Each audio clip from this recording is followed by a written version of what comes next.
Okay, ladies and gents, I have just been processing so much of my transition, so I wanted to just share this with you.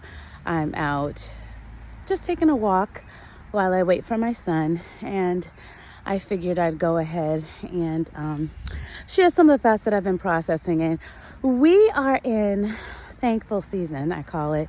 For me, it's thankful 24/7. My heart belongs to Christ, so I know how important it is through all of life's ups and downs for you to just pause for a second and remember what you're thankful for, right? We spend so much time planning what's ahead in the future, looking back on all that we've been through and understanding why we are where we're at today, or not truly understanding why and how, but knowing we're at this place because of all of the series of events that have happened. But sometimes we forget to pause and look at the current and now and be thankful. So this month, November, I'm just going to be sharing some of my thankful moments, and I'm having a full circle one right now. So while I'm taking a walk, waiting for my son, I just thought I'd share. First of all, I'm thankful for where I'm at right now. It's beautiful fall day out here. But I am thankful for my God-given joy, you guys. I'm thankful for my God-given joy. And what that means is, like I mentioned in some of my videos, I am in this space of transition, and there's been easy things and there's been hard things, right? But the same thing remains through every boulder that's knocked me over, and every event that has, because the wind is winding, my hair is like trying to get in my mouth. But with every other event that's been celebratory in nature, look at it. Oh God, that's so annoying. It would be me. Yes, I would go ahead and pause because this is annoying me.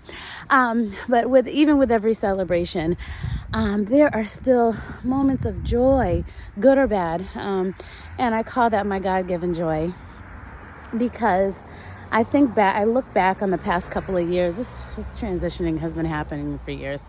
I just haven't, allowed everyone to see it. I haven't allowed everybody in my window, right?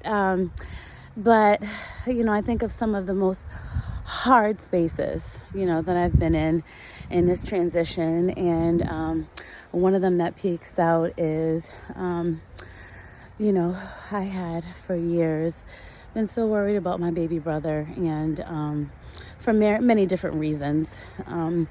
And he was killed, and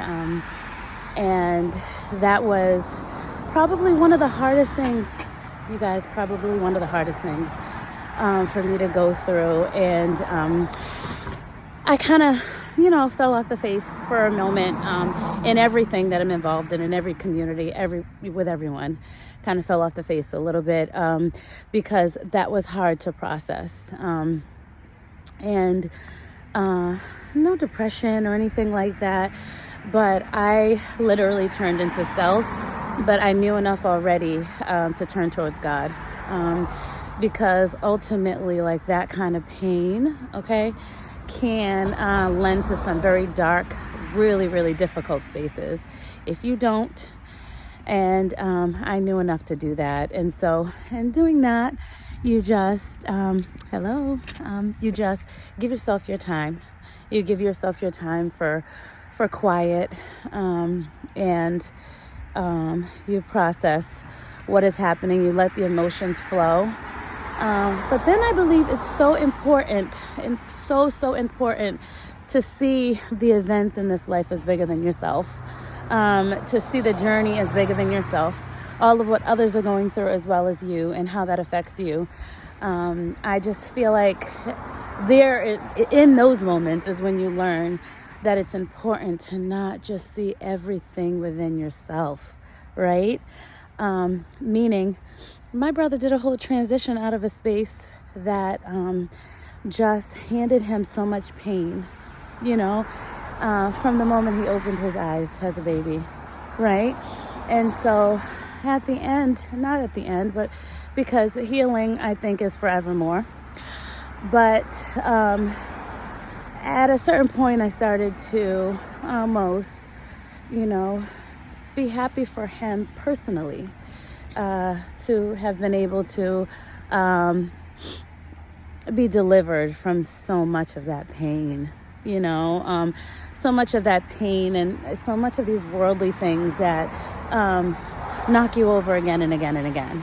So, not gonna lie, every single gathering at my house, there's this space that I always look in because he always showed up late because he was always just living his life. And I was like, okay, bro, live your life, right?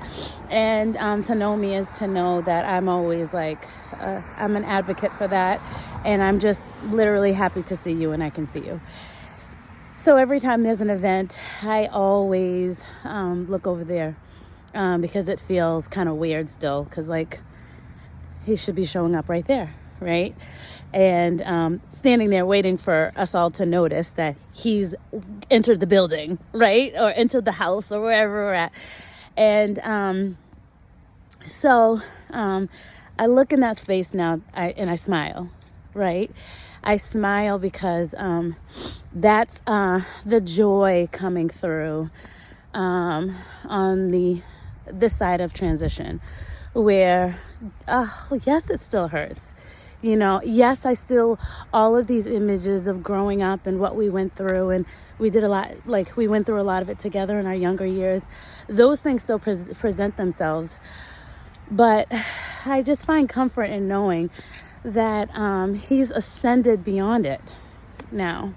Granted, we are here left with, with a lot of the pain, but he has moved on from it. So now when I think of him and his life and all of that, I think of the joyful moments. When I look over there, I don't burst out into tears. I don't break down.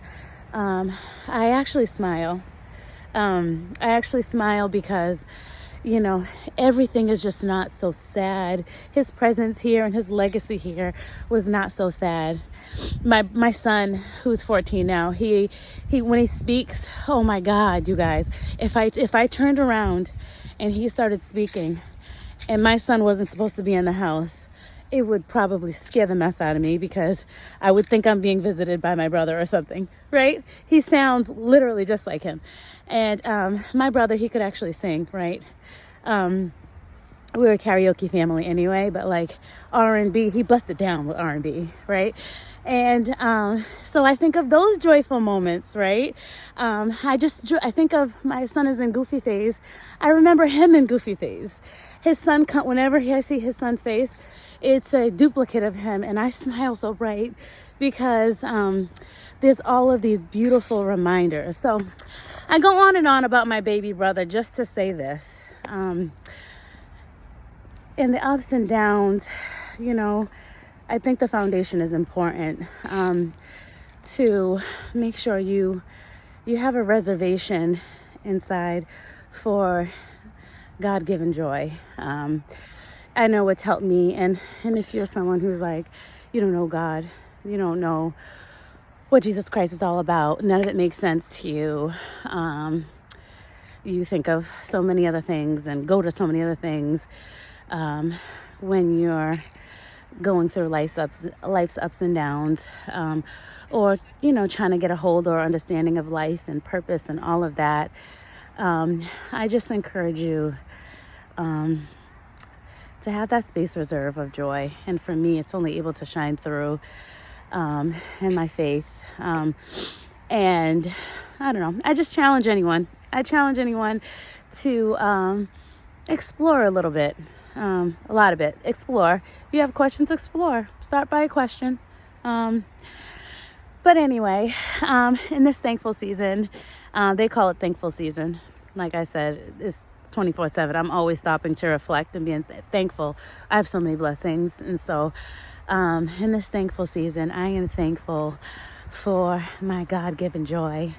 I'll take a pause. to consider what you're thankful for. Sorry for all the sniffling. I'm out here. It's cold. And I did a pretty good walk here. And I'm going to continue on. But anyway, I wish you all God-given joy. God bless you all. And I hope you continue to follow, sending so much love and light from above, headed in your direction. Even if you think no one loves you, there's someone else on this other side of the screen, even if I don't know you, that loves you. And if I ever meet you, I'll tell you in person. God bless.